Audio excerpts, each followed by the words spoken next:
partir de ce moment, d'abord, j'informe mon mari. Je lui dis toute la vérité. Ensuite, je décide de rentrer au pays, histoire de me racheter. Et quand je suis arrivée, puisque toute la famille avait coupé tout contact avec moi, je vis présentement dans un hôtel. Et je suis retournée dans l'ancienne maison où maman vivait. Quand je suis arrivée, le parfum de la maison, de la cour.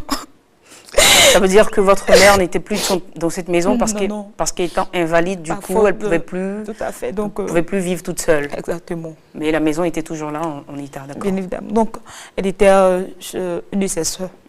Et quand je suis arrivée, tout de suite,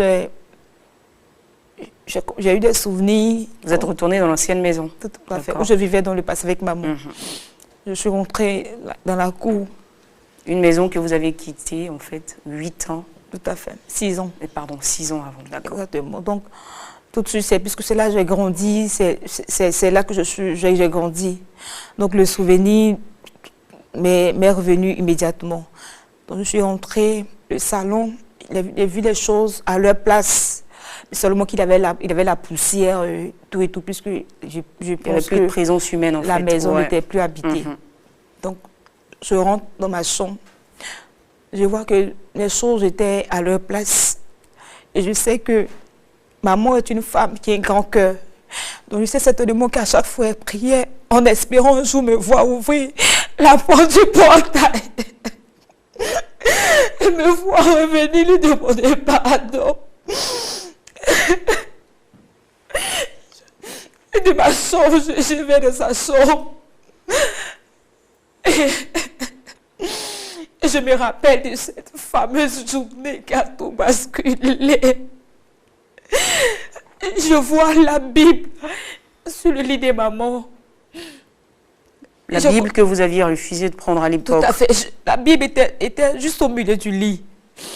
Et tout de suite, je me suis écroulée, j'ai commencé à pleurer toutes les larmes de mon corps. J'ai pleuré la miséricorde de Dieu.